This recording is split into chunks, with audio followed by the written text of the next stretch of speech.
Hello guys, this is Paul McWhorter from TopTechBoy.com, and we are here today with lesson number 54 and our legendary, our epic series of Arduino tutorials. What we're going to do today is we are going to look at the homework that you were supposed to do in lesson number 53. Did anybody do the homework? Did anybody get a good answer? I hope so. We're going to go through that today, and what we are looking at is we are looking at the HC-SR04 ultrasonic sensor, and we're looking at using this to measure distance. But unlike most channels where they just show you a picture and give you code and you just hit download and things are working, on this channel, I want you to understand. I want you to understand how sensors work, and I want you to understand how to do things for yourself, because it's a lot of fun to copy and paste. Doesn't pay very well, okay? Need you to pour yourself a nice big mug of iced coffee. As the day is coming to an end, my mug of coffee is beginning to run low as well. I need you to get your Lego Super Starter Kit. If you don't have one, look in the link down the description down below. There's a link. Pick up the kit for $35. It has a boatload of components, and it is what I am using for this series of lessons. What we need to do is we need to start where we left off in lesson number 53, and we had this circuit put together, and then we had some simple code put together where we could send out a ping from the ultrasonic sensor from the HC-SR04, and then we could measure the time that it took for the ping to reach the target, for the ping to be launched, go out, reach the target, and come back. And that is not the view I want. That is the view I want, and I should probably get further out of your way.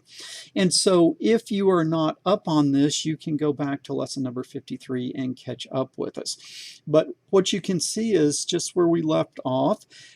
We wrote a program, and as the target, let me move this back, as the distance between the target and the sensor changes, over here,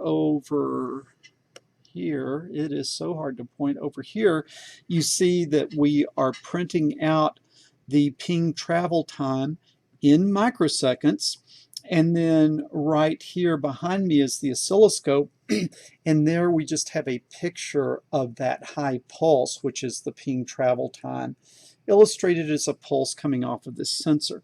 So as we move this away, notice that both the width of that high pulse on the oscilloscope, as well as the number being reported on the serial monitor in microseconds, both are indicating that it's taking the ping longer to travel. So what you can see is the ping travel time is proportional to the distance to the target. Which kind of makes intuitive sense, right? If you have to go further, it is going to take you longer to get there and back. And we gave you a homework assignment in lesson number 53, and that homework assignment was to create a table where you adjusted this for ping travel times of 200, 300, 400, 500, 600, 700, 800, and 900 microseconds, and then use a ruler to measure at each one of those the distance in inches from the kind of center point of this sensor where I've drawn the line out to the target. Did you all do your homework? Okay, I am going to go through it with you, and we're going to talk about it because it's really important. And I hope you did the homework, and you might not have really understood where we were going with this, but what I asked you to do was to adjust the target distance, distance until you got a ping time of 200 microseconds, and then measured the distance to the target. And so the numbers I got for 200 to 900 were 1 1/4, 2 1/4, 2.75, 3.25, 3.75, 4.255, and 5.75. And then the assignment was to graph this looking at distance in inches as a function of time in microseconds. And so that is what you were supposed to do. And then you were supposed to calculate the slope of this thing. Well, what we see is, as we anticipate, this is nice and linear. It's not perfect because the sensor's not perfect, and your ability to use one of these, a ruler, your ability to use a ruler is not perfect. But what you can see is it's a very well-behaved linear function. And your assignment was to calculate the slope of that thing. Well, how do I do this? Well, one way I could do this, I could put this in Excel, and then I could plot it in Excel. I could have Excel add a trend line and calculate the equation of the line. But I just like being a math teacher, kind of like doing things myself, because I want you to see that lines are important. Well, how do we calculate the slope of a line? Well, m is y2 minus y1 over x2 minus x1. All right. Now, what 2 points can you use? You could use any 2 points, but you're going to get slightly different answers depending on what points you choose. And if you pick 2 points really close together, there's a better chance that you're going to get an error. So this one looks pretty close. That one looks pretty close. I'm going to get a big span, and that's going to help me, I think, get a better answer. And so I'm going to use this point, and I'm going to use this point, which are over here, this point and this point. So what is y2? Let me get this where you can see all of it at the same time. y2 is 5.75 minus y1, which is 1.25, over x2, which is 900 minus 700. And then we remember that this is microseconds down here, and this is inches. And so what do we get? And I do not do even the simplest math live without a calculator. I'm really good at math, but I do not do head math. Minus 1.25. One of the good things of a calculator is situations just like this. 4.5 over, okay, I will do head math. 900 minus 700 is 200. It's really good to put parentheses in here like that. So that's 200. And so then I have 4.5 divided by 200, and I get the number 22.5 e to the minus 3. Now let me make sure that that's right. 900 minus, man, that is crazy, right? Did you guys catch that? That was crazy. 900 minus 200. I said 700 because I'd already done it in my head. 900 minus 200. This is 700. So 4.5 over 700. That is wrong. So I'm going to get 4.5 divided by 700 is going to be let's call it 6.43 e to the minus 3. So in a number, that would be 0.00643. So I'm going to write m is equal to 0.00643. All right.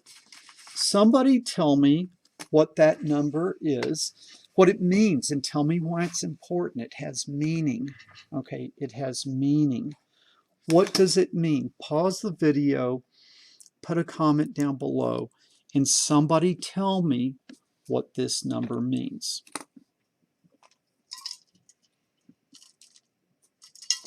I would say probably most of you can't answer it because most of you know how to do math, you know how to do the problem, but you don't know what it means. It's like, here's the real world in your brain, and this part of the brain is your math brain, and those two parts of the brain don't talk to each other. Okay, they don't talk to each other. And I want to try to help you get those two parts of your brain talking together. That is way too big. Okay, so how do we start trying to figure out what this means? Well, first of all, distance. This was the y value. Okay, what was the y value? It was inches. And then what was the x value? It was time in microseconds. And so what we have to see is this actually has units. Some number of inches minus some number of inches. That is going to be, I'm going to write this again here, m is equal to 0.00643. When I ask you what this means, the first step is to think about the units, okay? And what would the units be? All right, I have some number of inches minus some number of inches. That leaves what in the numerator? That leaves dimensions of inches. And then down here, I have some number of microseconds minus some number of microseconds. That is going to be units of microseconds, okay? Does that help now? M is equal to some number of inches per microsecond. Inches per microsecond, what does that mean? Does that mean something? It sounds like a what?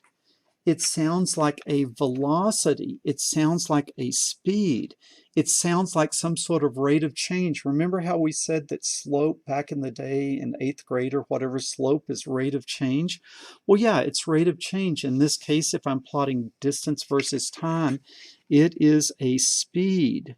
So what I can say is that speed is equal to 0.00643, okay, inches per microsecond. Well, we usually don't think in terms of this. And so what do we usually think? And I don't know, speed of what? We haven't gotten there yet, but I want you to think through this, okay? I want you to think through this. It's speed of something where somehow, what I know is that if I calculate the slope of this, I have calculated a speed and a speed of something. What is it the speed of? Well, you know, inches per microseconds are crazy units. And so let's change that into something that makes sense, which let's say miles per hour is something that a lot of us think in. And if you don't start shaming me about the metric system, okay? I don't want to hear that. I don't want to get shamed about not using the metric system here, all right? What we are going to do is I'm going to show you how to change this into miles per hour.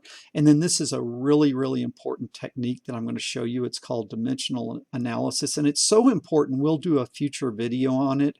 But today I'm just going to show you how to do dimensional analysis with one example. Man, the key to being successful in engineering and in life in general is to know how to do dimensional analysis. So I start by writing what I have. What do I have?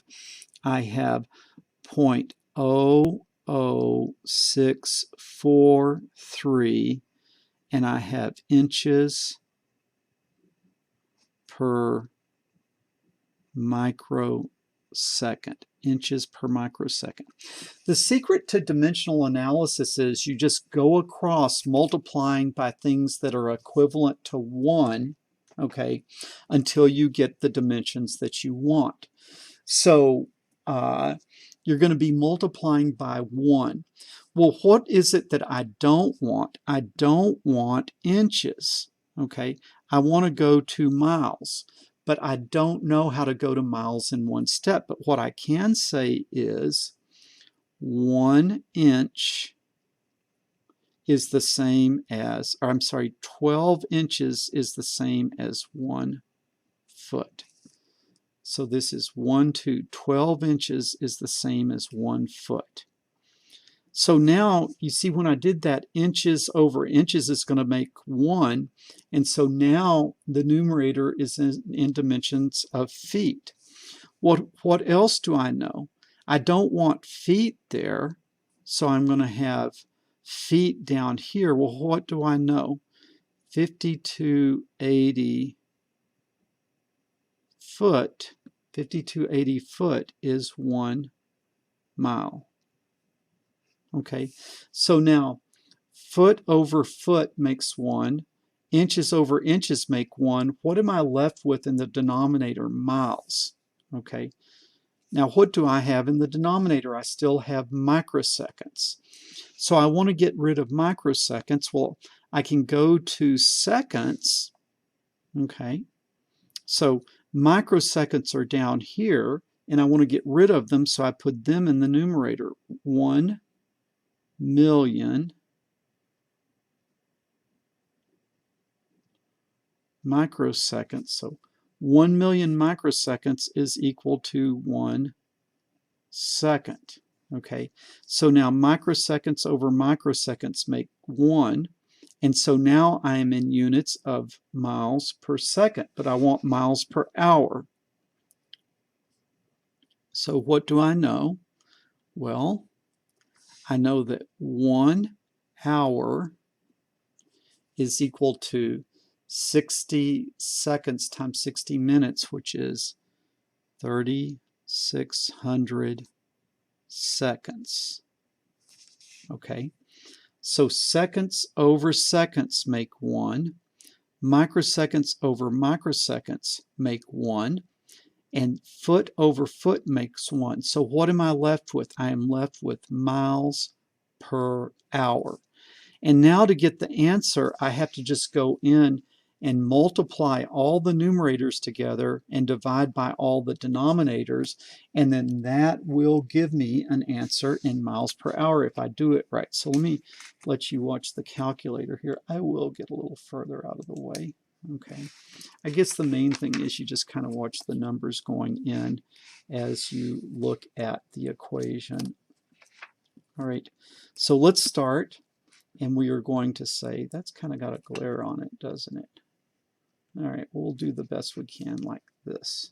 Okay, so we are going to say 0.0643, because that's what we start with there, times 1 million, 1, 1, 2, 3, 1, 2, 3, times 3,600, 3,600, and then I'm going to divide by, I've got to divide by the 12 there, so I'm going to divide by 12, and I'm going to divide by 5280, okay, and what do I get? I get an answer which is 365.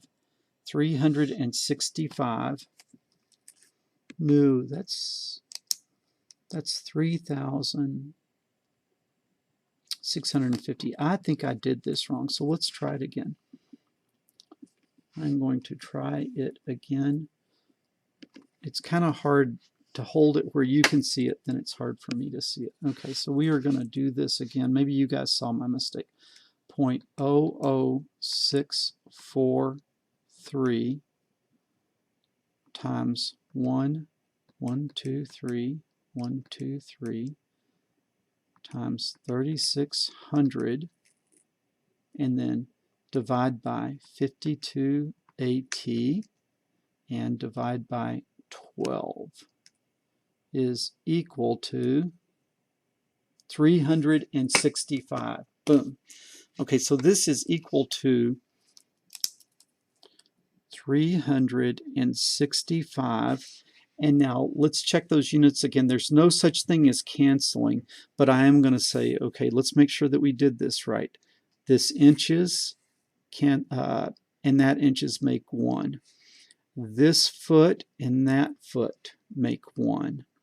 This microsecond and that microsecond make 1. And then this second and that second make 1, and I am left with miles per hour. So 365 miles per hour. Wow. Something here is kind of like saying that it's moving at 365 miles per hour. What I need you to do is pause the video and tell me what is moving at 365 miles an hour, and then tell me what we did wrong. Okay, we made a mistake. All right.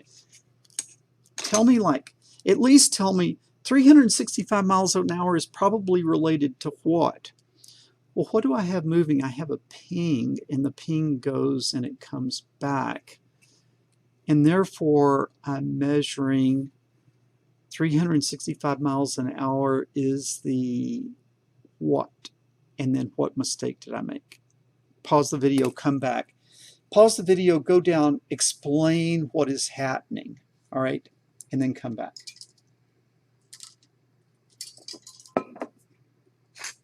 Okay, let's think about what's happening.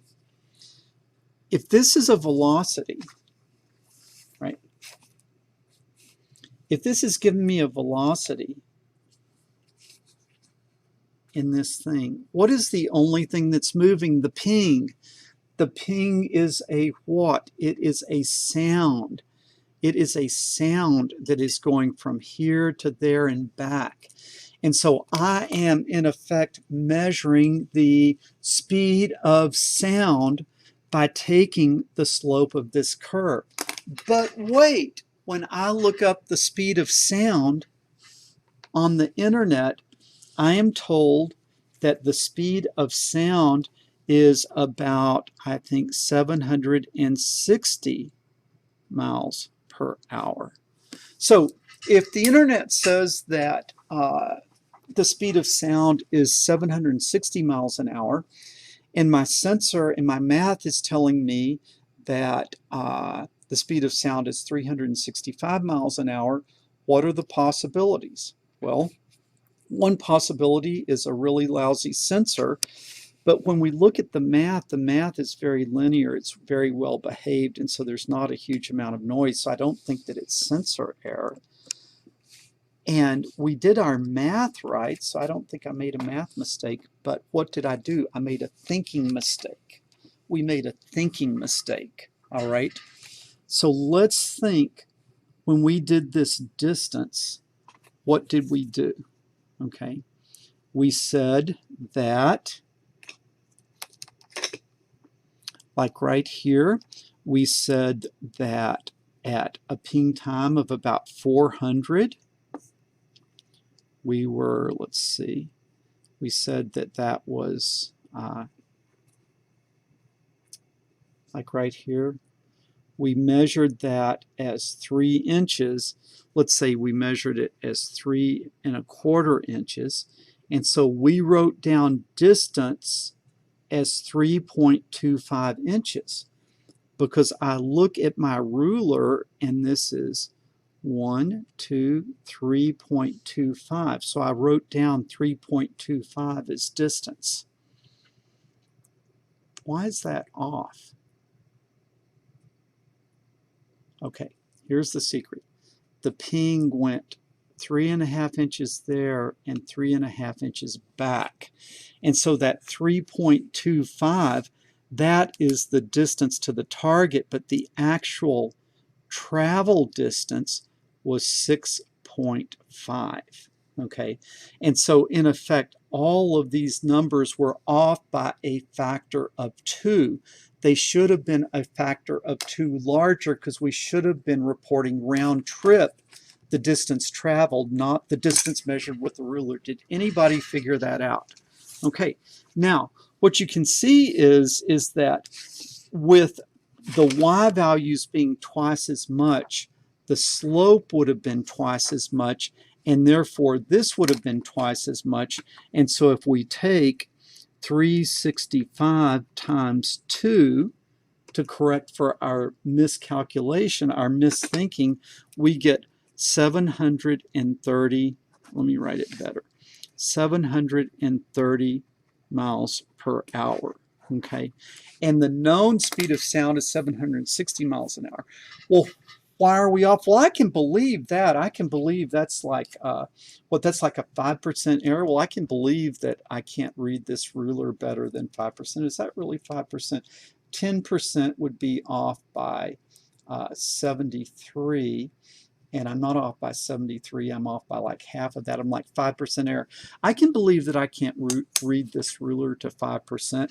So probably a very accurate measurement with the sensor. And then what we are doing is we're just getting a little bit of error with the ruler. So you see what we just did? We measured the speed of sound. How did we do that? Well, think of it this way. Another way to think of it is what they tell you in physics. Distance is equal to rate times, let me start with a new piece of paper. Okay. What do they tell you in physics? The distance traveled, distance is equal to rate times time. Okay. And so if we think of that ping, the distance the ping travels is equal to the rate that it travels at times the time. Okay, what is the rate? The rate is the speed of sound because it's a sound. So the rate, the speed of sound, is equal to the distance traveled divided by time. Okay, and so what we could do here is we could put the distance from the ruler and we could divide by the time, that's the ping travel time, and then we could get the rate. But you've got to remember that whatever distance you measure with the ruler, you've got to multiply by 2 because it goes and then it comes back. So the actual distance traveled is twice what you are reading on the ruler. Now you could just do that directly. And so I guess from any one of these numbers, you could calculate a speed of sound. But if you do it using a line and using the slope, you sort of have a tendency to smooth out the error and you'll get a more accurate answer. Okay, is this just boring you? Is this making you angry? Does this make you wish that I would just go away and start posting libraries and codes that you could copy and paste and then, you know, feel good that you have something that is doing something, like you got something that's doing something? Well, that's fun, but you got to outgrow that, right? You got to start thinking through things. And what I've taken you through is kind of like how you have to think as an engineer, how you build something, you take data, and then you think about it. Okay. Now, this is your assignment for next week. So this time, what you did was, without knowing it, or maybe without knowing it, you calculated the speed of sound with pretty good accuracy. What your assignment for next week is use the speed of sound. Let me see, let me just check that to make sure that I'm getting a good speed of sound. I remembered it as 770, but maybe I didn't remember it exactly right.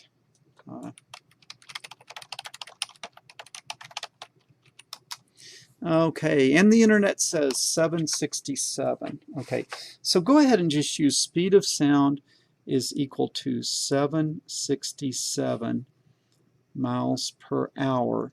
And now I want you to build a distance meter that will use this and will calculate the distance. All right, so before I use the ruler to calculate distance, or I use the ruler to measure distance and then calculate the speed of sound. This time what I want you to do is use the known speed of sound, measure ping travel time, and then calculate the distance. Does that make sense? So what you're going to do is you're going to make a distance meter now with this sensor. Okay, guys, I hope you will stick with me on this. I hope there are people out there that really want to learn how things work and learn how to think and just not just copy and paste. All right, Paul McWhorter from TopTechBoy.com. I will talk to you guys later, and make sure that you do your homework, okay? The next lesson coming up, I do believe that the next lesson, I get confused sometimes about which lesson I am on. The next lesson will be lesson number 55, and I will go through building the distance meter in lesson number 55, but do it before the video comes out. Do your homework and then report down below if you have something that was working. You'll know it works because you can check your answers with a ruler. Okay, Paul McWhorter from TopTechBoy.com. Think about giving us a thumbs up. Think about subscribing to the channel. Think about sharing this with other people. I will talk to you guys later.